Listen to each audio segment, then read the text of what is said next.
Hit it!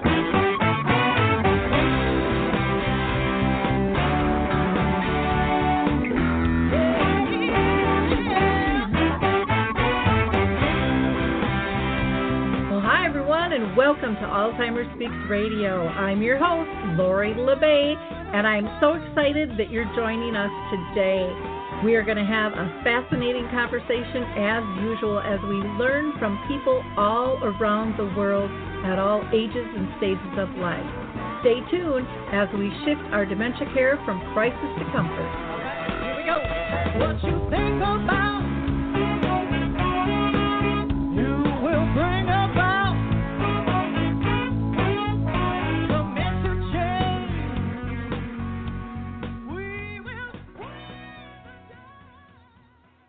Well, hello, everyone, and welcome to Alzheimer Speaks Radio. I'm your host, Lori LeBay, and if you enjoyed the opening music, it's called Clarion Call by the Mark Arneson Band, and you can download that on any of your favorite music platforms. Now, today is September 1st, and I don't know if everyone is aware of this or not, but basically we are celebrating Dementia Awareness Month and also World Alzheimer's Month.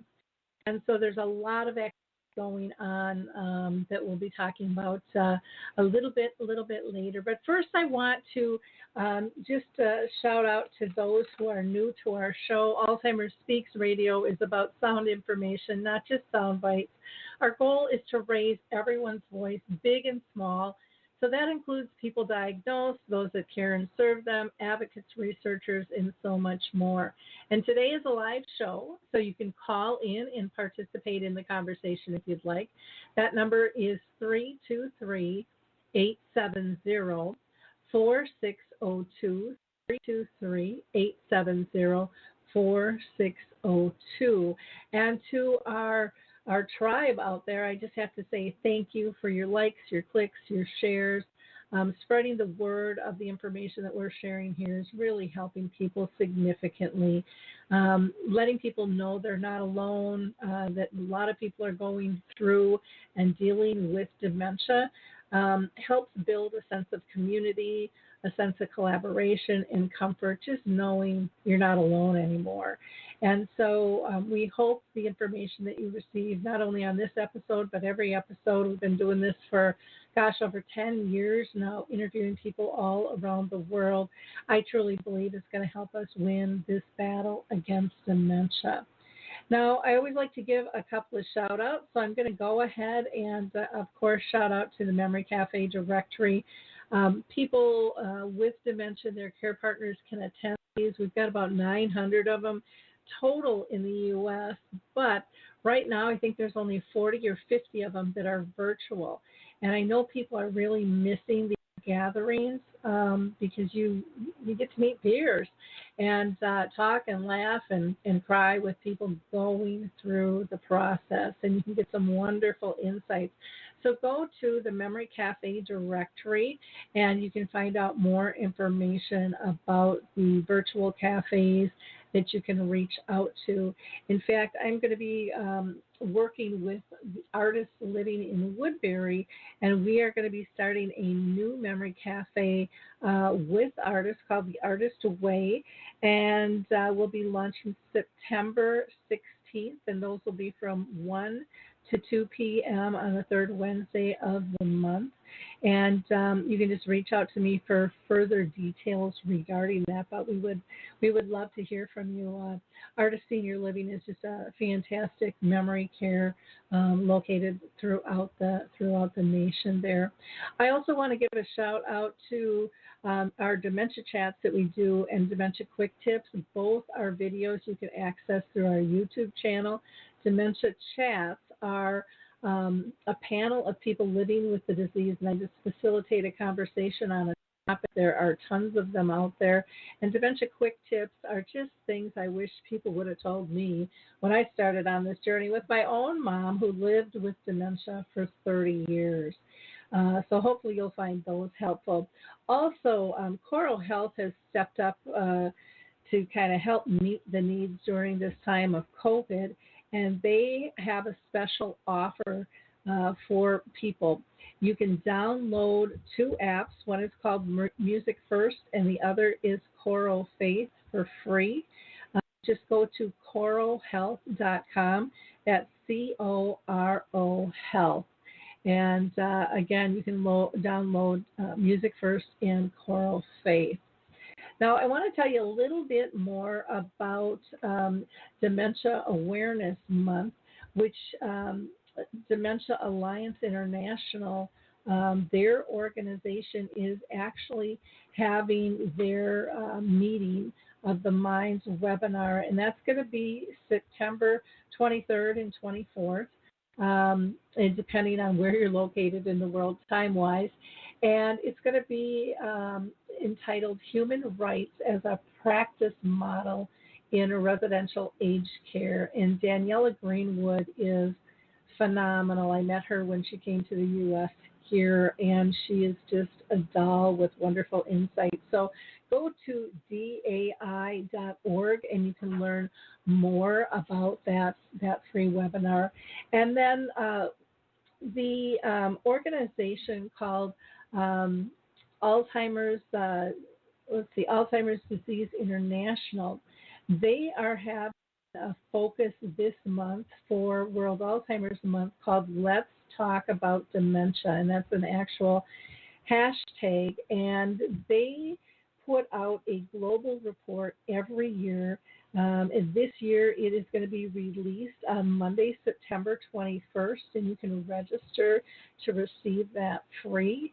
They just do some phenomenal work. I can't even tell you everything that they are up to. And then last, I just want to mention that Robin Williams' wife is going to be releasing a documentary about Lewy body, and hopefully that will enlighten some people there too, because of course that is something that Robin himself had to deal with.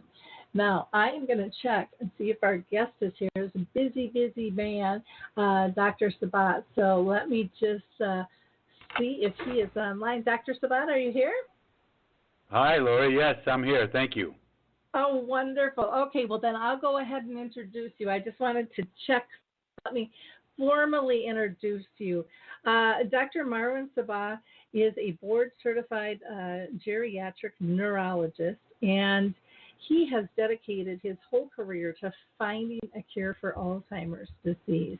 We've been lucky enough to have him on the show with us before, and one of the things that I love about this guy is he gives us details, but he speaks in simple language that all of us can understand. He's really good about breaking things down for us. So we always have great conversations. Dr. Sabbagh is a leading investigator for many prominent national Alzheimer's prevention and treatment trials, and he's published over 300 peer-reviewed articles. That's a lot of articles in his day. He earned his medical degree from the University of Arizona in Tucson, and he received his residency training in neurology at Baylor College of Medicine and his fellowship in geriatric neurology and dementia at the University of California, San Diego, which I wish there were a lot more geriatric neurologists out there. Dr. Sabbagh was also with Banner Sun Health Research Institute and then Neurological Institute prior to joining the Cleveland Clinic, which he did in 2018. So he is just a wealth of knowledge, well respected all around the world, and I'm just thrilled he could scoot away and spend some time with us today. So welcome, Dr. Sabbagh. How are you doing? Thank you, Lori. It's great timing and good to hear from you. I'm actually, believe it or not, in clinic today, so everything you're talking about, I'm actually seeing a real patients today, and I know this is an emotional journey for your entire audience, so I feel what they're going through. It's something that you can't get out of you, away from when you're dealing with it day in and day out. Exactly. I always like to ask every one of our guests before I kind of get into my line of questioning, and that is, have you been personally touched in your own circle of friends or family with any of the forms of dementia? My mother-in-law, before she past had a form of dementia called normal pressure hydrocephalus, which occurred in their last year of life. But my parents are elderly and they're still fully intact, so I've been very blessed in that regard. Yeah, I've actually had assumed the role of a caregiver several years ago.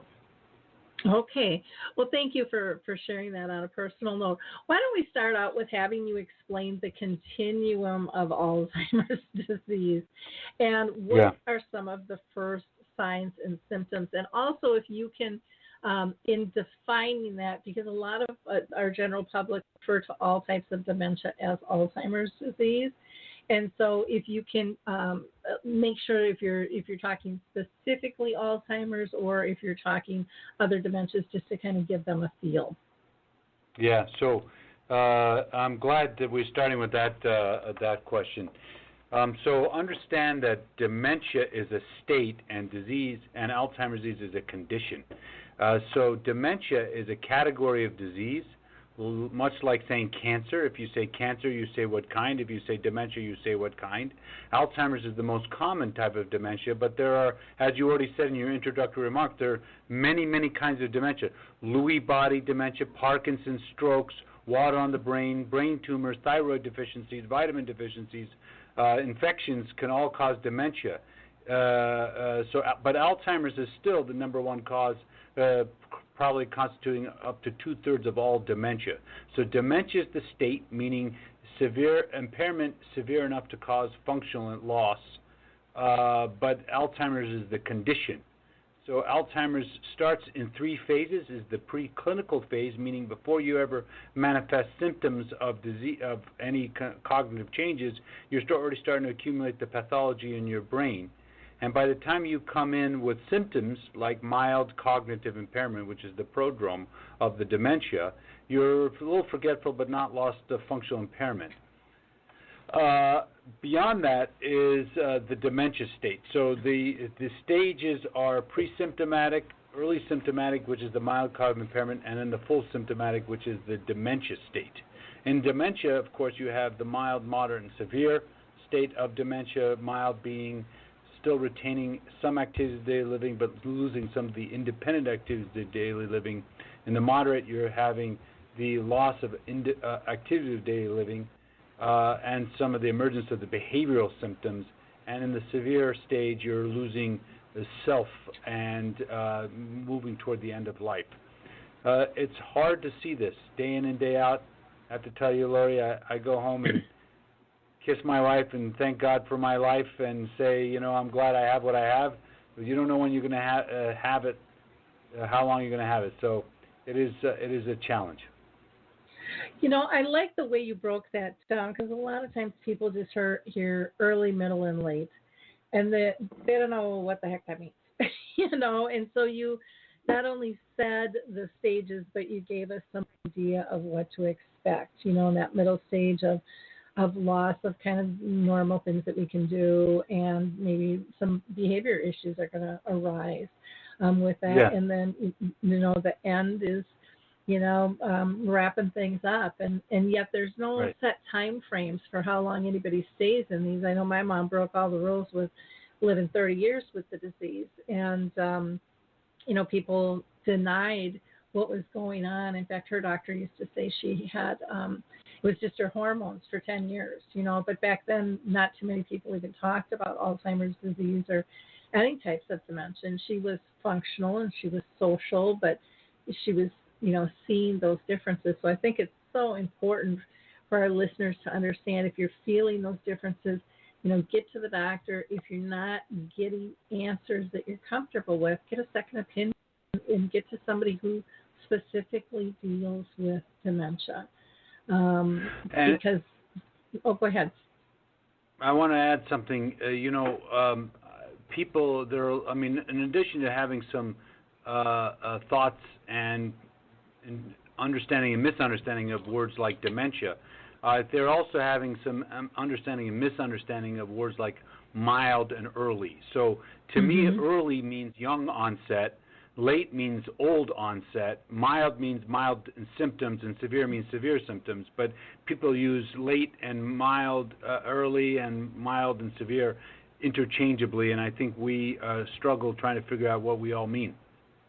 Oh, that's an excellent point. Just same thing with people who were diagnosed originally, and this makes me laugh because I mean we've talked about it so much, but people were originally diagnosed with Alzheimer's, and then the term mild cognitive impairment came, and right. you know the people with dementia go, you know, I don't know who came up with the name, but there's nothing mild about this, you know, and I don't believe my symptoms have changed. Maybe the insurance company has changed how they're gonna finance certain things and fund things, but you know, really having an appreciation for words, but yet we can't get stuck too much on the words either and spin in that. You know, we have to get the information out to people that's going to be helpful. You know, with all of that. So thank you so much.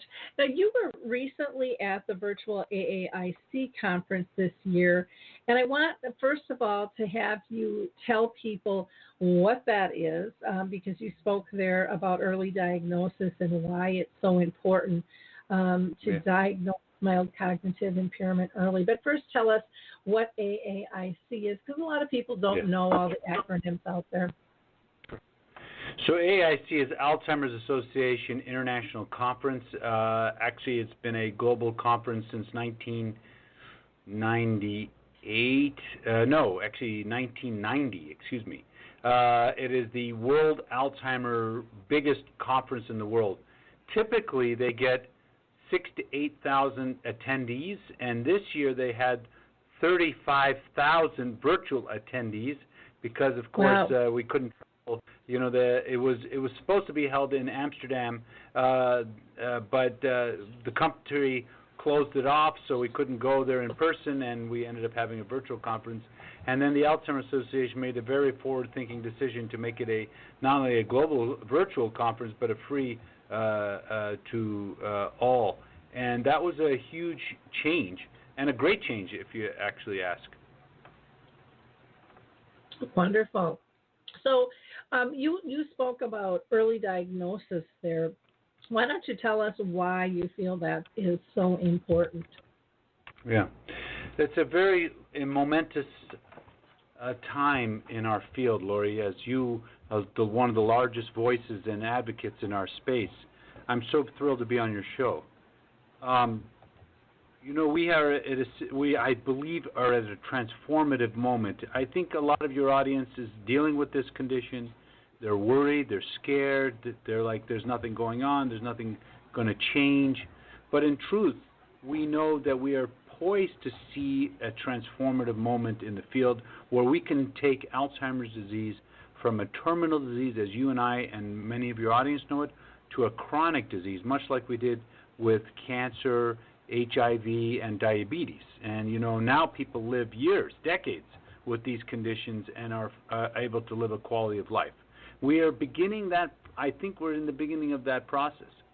And the reason this is so important is if we see drugs like the monoclonal antibodies, which are drugs that actually remove amyloid out of the brain and do so successfully, we're worried that doctors, which are told that you can only diagnose Alzheimer's disease with an autopsy, that they don't feel confident, comfortable, capable of making a diagnosis of Alzheimer's disease with any measure of certainty while the patient's sitting in front of them.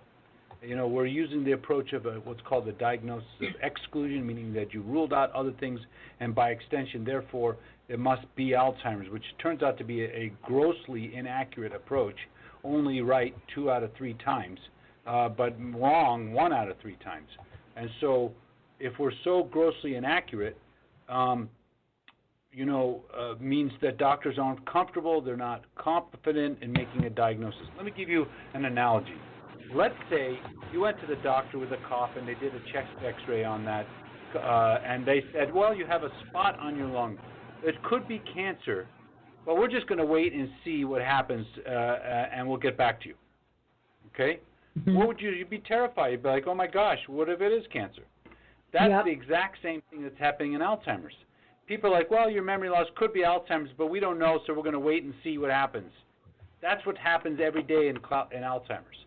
And so Yep. I'm saying to you is if we're trying to make people get better with these new drugs, these new generation of drugs, we need to be able to give doctors the capabilities and tools and strategies to make it diagnosed with great accuracy, from 66% accuracy to 95% accuracy.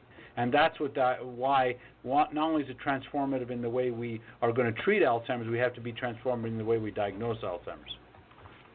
I totally agree, because I talk with people all over the world, and they still say, so many of them, it can take them 2 to 3 years to get a diagnosis, and then there still isn't that understanding that the diagnosis can morph and change into something else. Or some people are really lucky and hit the lotto and they have 2 or 3 different types of dementias, at Right. one time, and so there's just so much we need to do in getting that fear out of the way. I just interviewed Sarah Ashton, who is diagnosed living with the disease, and she was just kind of a powerhouse of a worker, and her doctor never really told her that she had dementia, but then told her work.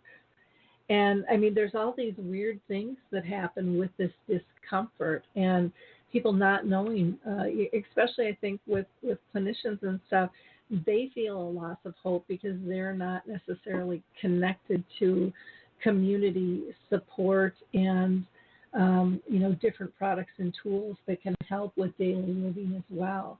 And so we really have to connect the dots with that to help that process, because it is a tough diagnosis to give someone, especially if you aren't connecting them to any resources. When you let me ask you, and I'm sure that you probably do this, but when you give a diagnosis, do you try to connect them to the Alzheimer's Association or the Alzheimer's Foundation or a dementia-friendly community in their area or anything like that? Well, so Lori, I'm very, very lucky. I work for the Cleveland Clinic. I, in fact, direct the Cleveland Clinic in Las Vegas, Nevada. Mm-hmm. We have all of those resources in-house. I do not have to outsource any of those conversations to anybody but in my own departments. And so the answer is yes, I have those conversations every day, and yes, I refer to my groups. But we have behavioral medicine, we have social work, we have resources that we can, caregiver support resources that we can send in-house. We're very, very lucky in that regard at the Cleveland Clinic in Las Vegas. See, and that, for our listeners, you have to know that is, in my opinion, not the norm out there in terms of what people receive upon diagnosis.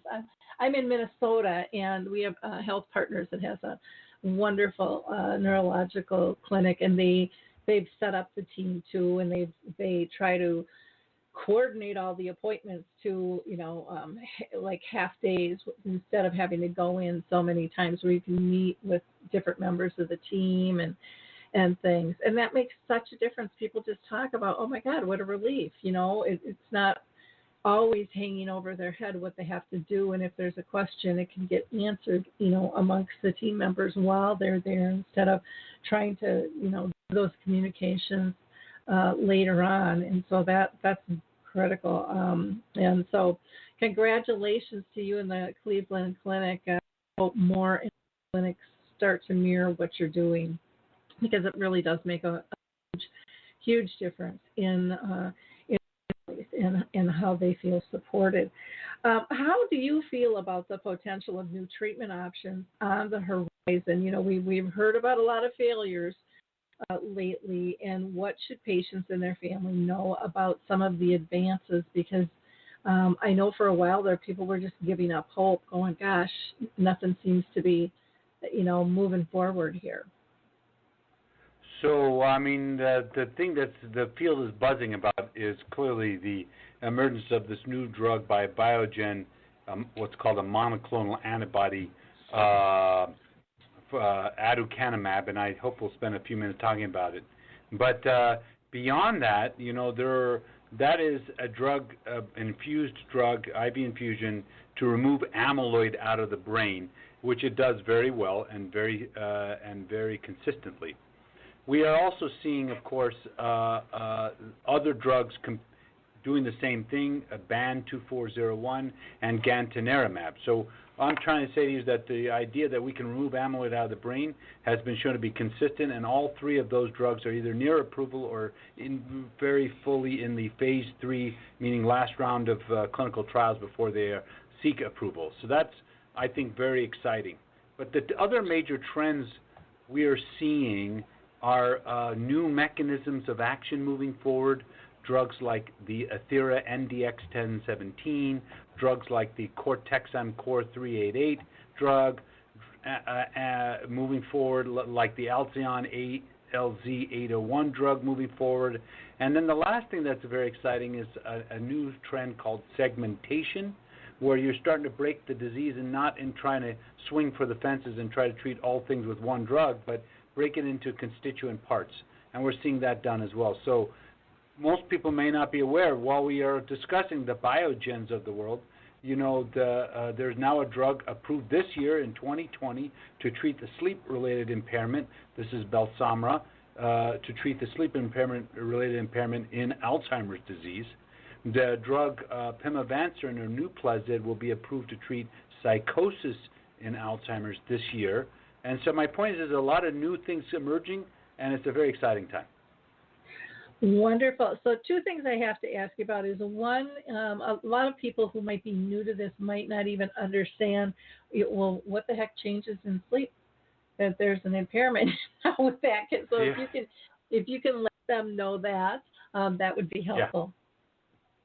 So the sleep is quite disturbed in Alzheimer's. Patients often, and I'm sure many in your audience probably are living through this, patients will get up in the middle of the night, they'll start wandering around, they'll try to open the doors, they'll check on the doors, they'll get to what's called day-night confusion. You know, they sleep in the daytime and they're up all night. They'll get up in the middle of the night to get ready to go to work because they think it's time to go to work. And I will tell you that disrupted sleep from a caregiver standpoint is one of the most distressing things that patients experience and families experience. You know, when the family is up all night with the patient and then is up in the daytime, you know, they just are exhausted. And so sleep disturbances are very common, and I'm sure you've had that on your show. And all the things we use to treat sleep have their own challenges in front of them. We treat that, but this is the first time we actually have a drug approved specifically for sleep disturbance in Alzheimer's. See, and that is such an important factor, because not only is it disruptive for the person with dementia, but like you said, the care partner. And when you get sleep deprived, either of you, it just multiplies what's going on. Right. And makes you feel overwhelmed. The other thing is, if you can give some examples of psychosis and how that can play out. Because one of the things I hear from people all the time is this is happening a lot, and there's no place for them to go. If they're in a community, sometimes they get kicked out. I'll let you kind of get into that a little bit more, if you don't mind. Yeah, so psychosis is the presence of hallucinations and delusions. A hallucination is where you see things or hear things that are not there. A delusion is what's called a fixed false belief, meaning you think things are going on but they're not. And in many cases, hallucinations are as real and delusions are as real to the person as they are not to the people who are caring for them. And the reason it's important is, one thing we have to do is train caregivers, and say, instead of saying, no, Dad, there is no spider on the wall, or no, Dad, your parents are dead, and they're not coming to visit you. Those are two good examples of hallucinations and delusions. We need to train caregivers on how to respond. We call that redirection strategies, and training caregivers not to try to call it out is one strategy we use. But the reason I talk about it is, just like sleep disturbance, psychosis is very distressing to caregivers. It really upsets them to see this happening to their loved one.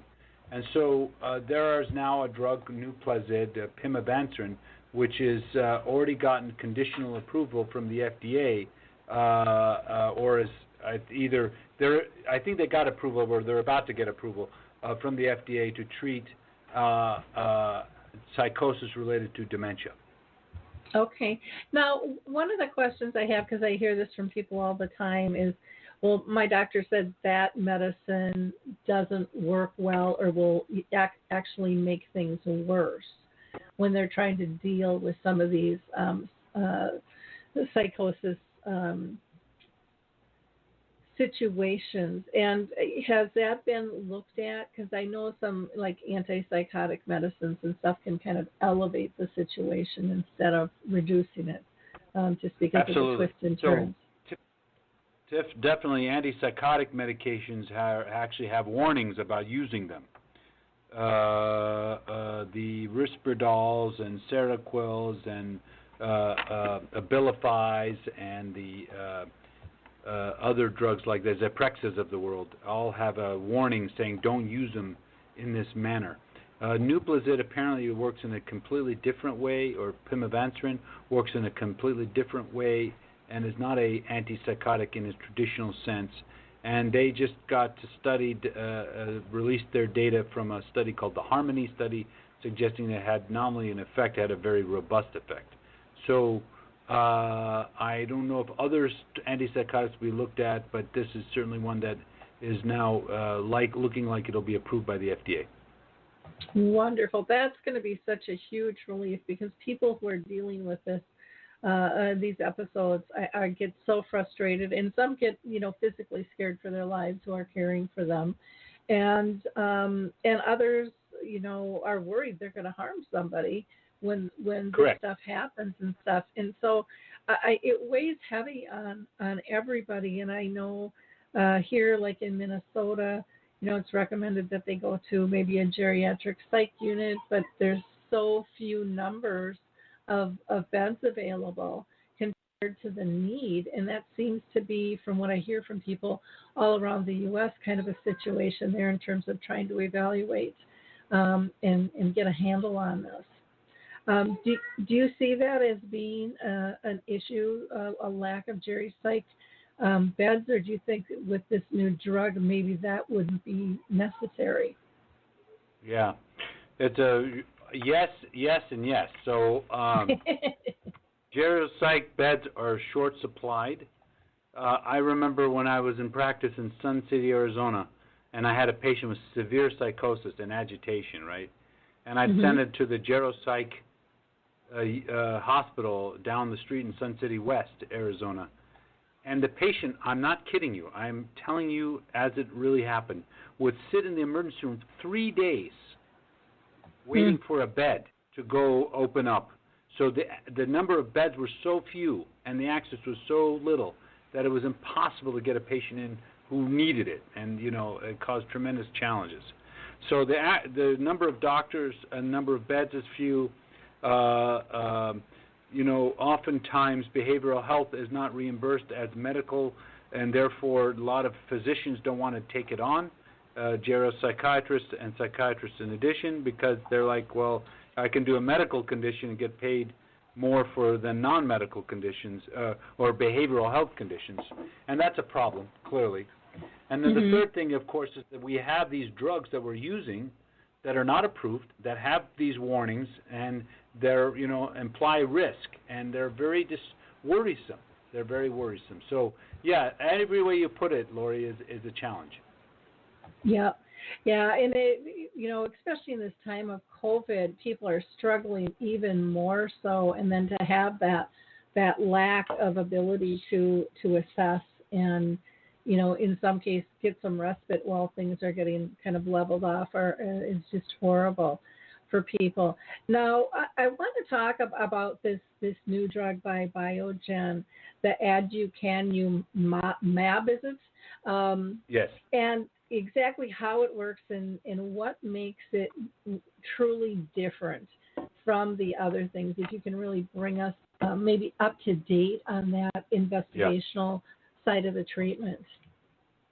So aducanumab is what's called a monoclonal antibody. So this is a manufactured protein that is specifically engineered to find amyloid in the brain and body and grab it and take it out. So these proteins are put in an IV infusion, and you infuse this every month.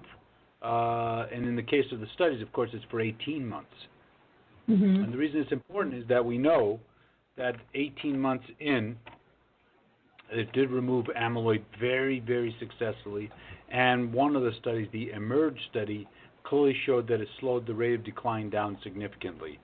This is a landmark thing, of course, is that we are able to remove a pathology, that's the amyloid, and that we can start to change the trajectory of decline is the first time it's been shown to occur consistently is with this aducanumab.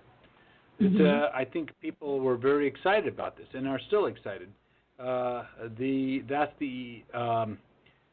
the good news. Now the sobering side of that. One is that it will be an IV intravenous infusion every month. Two is it's likely to be very, very expensive.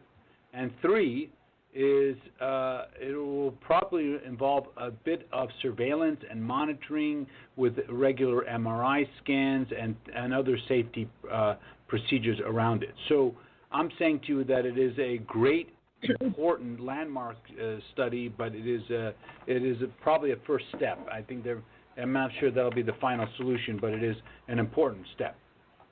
Okay.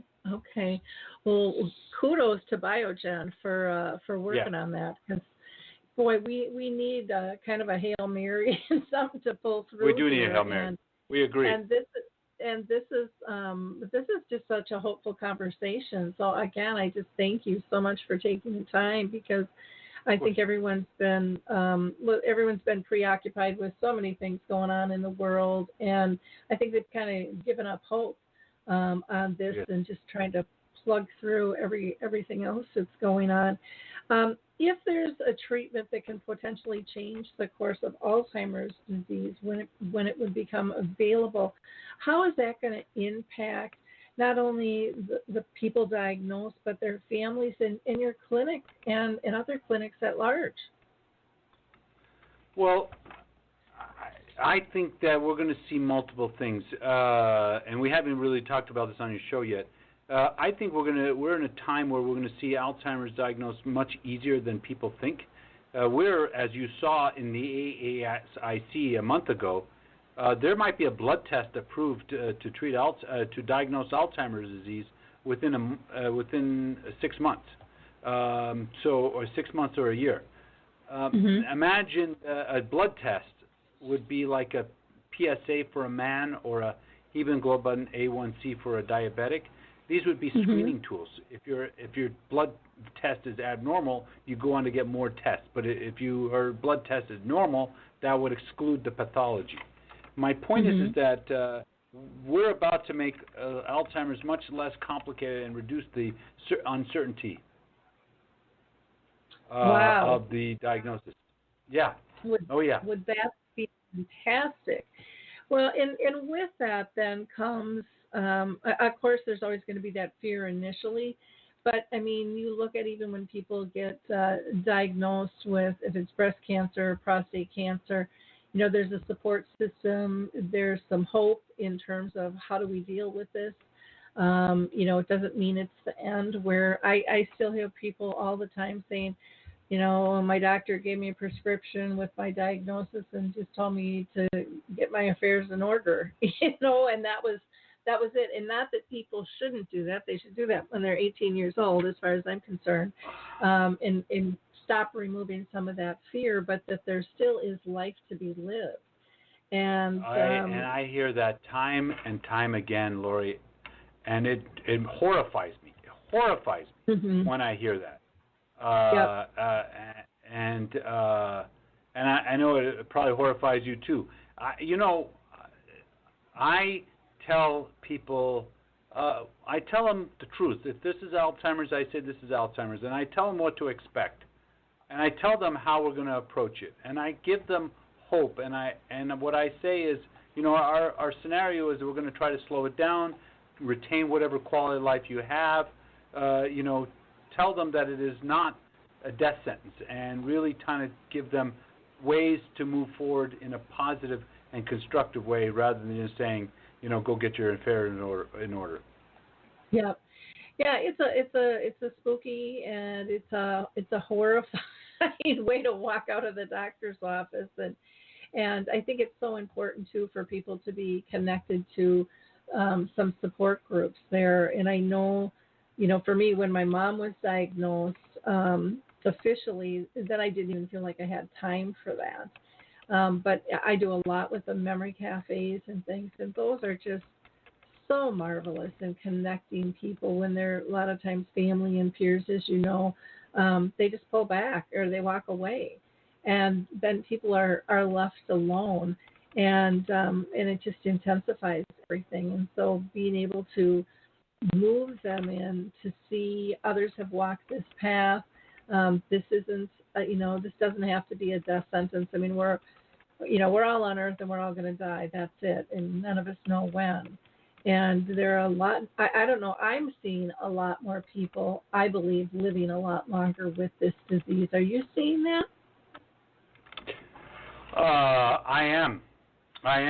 And, in my ideal future, one of the biggest segments of the industry right now is memory care facilities are growing, booming. Right, they're just being built left and right. The ideal scenario for the future, to me, is that we would never need another memory care unit because we've done such a good job in getting ourselves turned around. That would be the ideal future. Yeah, we're not there yet. That would be. No, we got a ways to go on that one. That's for sure. Well, I like I said, I so appreciate you taking the time to be with us today.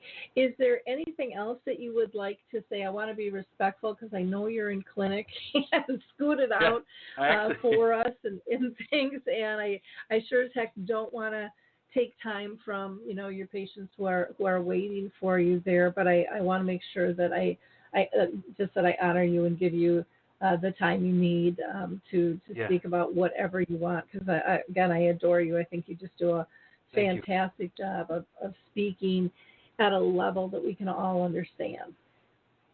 What I would say is this audience needs to know there's a lot more going on in the space than people are aware. Don't give up hope. There are places to get the right answers and right treatment strategies to move forward.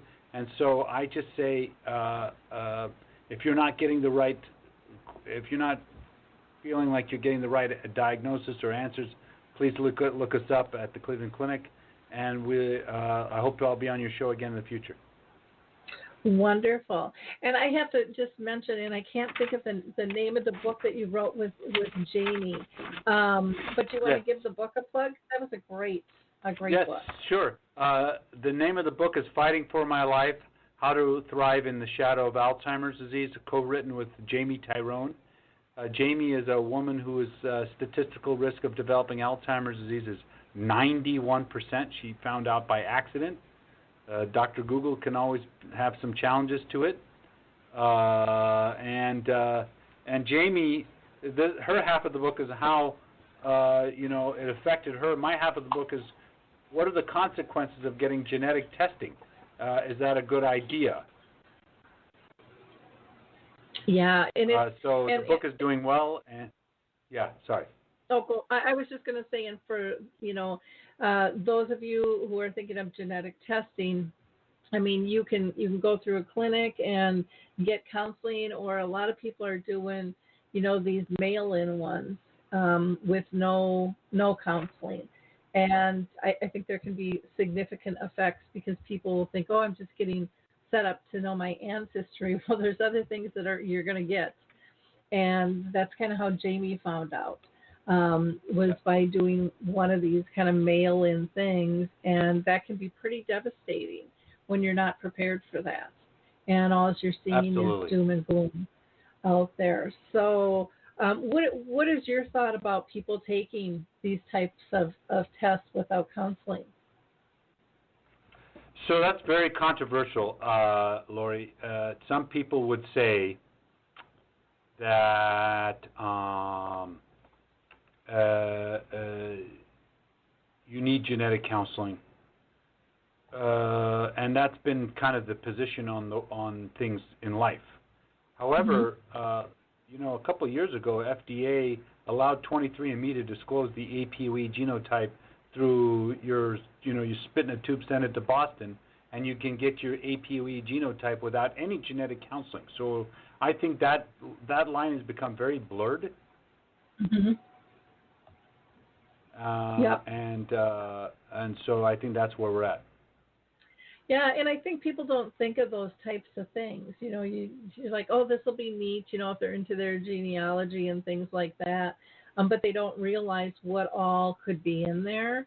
And especially, if you're not having any symptoms, you're not thinking about it. And then it's like, holy cow, and I guess people ask me all the time, would I do the genetic testing? And for me, I guess I'd rather not know. Because I think it can play with my mind, because as they say, our genes aren't our destiny. Most of us probably have cancer genes in us that are sitting dormant, and we don't know that they're there. And you might disagree with that, and feel free to do that. But that's kind of how I have it balanced in my head is, we never know when things are going to mutate and things are going to change in our bodies. And, you've got to, in my opinion, have a balanced consciousness so that you don't kind of go off the deep end, which would be pretty normal to get scared and get depressed and not feel so good.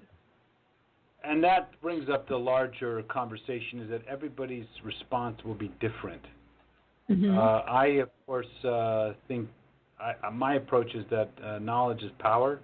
Those genes, whether you know about them or not know about them, those genes are there or they're not there, right? It's the funny kind of joke about don't want to know the gender of the baby before the baby's born. The gender's already been assigned, whether you know now or at the time of birth, the gender's been assigned. And so the same thing with the genetics. You either have the genes or you don't have the genes. And so everybody, but your comments really reflect where a lot of people are at. It's like some people want to know, some people don't want to know. The problem is in the current, because the lines are blurred, Lori, the Jamies, thousands of Jamies of the world are discovering by accident every day, what do you mean I'm going to get Alzheimer's disease? That's not, and they're finding out by accident. And that's why I'm not sure that the world is prepared for those kinds of events. So the public has to save. Yeah, I agree. Now, if people want to get a hold of you, they can go to the Cleveland Clinic website, which is just clevelandclinic.org/Nevada. That's clevelandclinic.org/Nevada. And the phone number to the clinic is 702-483-6000. That's 702-483-6000. And again, I just so appreciate your time with us, and I can't wait to have you back on when maybe an announcement that one or more of these is going to roll out and change the world. I look forward to it. Okay. Thank you again so much. And to our listeners, I think this was an important conversation that we had here today, and I think it'll help many. In the meantime, have a blessed week, and you can always go to Alzheimer's.com for more of our resources. Bye now. Thank you. It's time to rethink, renew, and reimagine retirement. Hey everybody, Jared Sabbagh here, host of Retire Repurposed. Now, this podcast is about the non-financial parts of retirement, which many times can be even more challenging than the financial. We believe retirement is not the end, rather the beginning of what could be the most impactful, purposeful, and fulfilling season of a person's life. So don't retire, become repurposed. To listen now, search Retire Repurposed on your favorite podcast platform, Senior Resource, or Life Audio.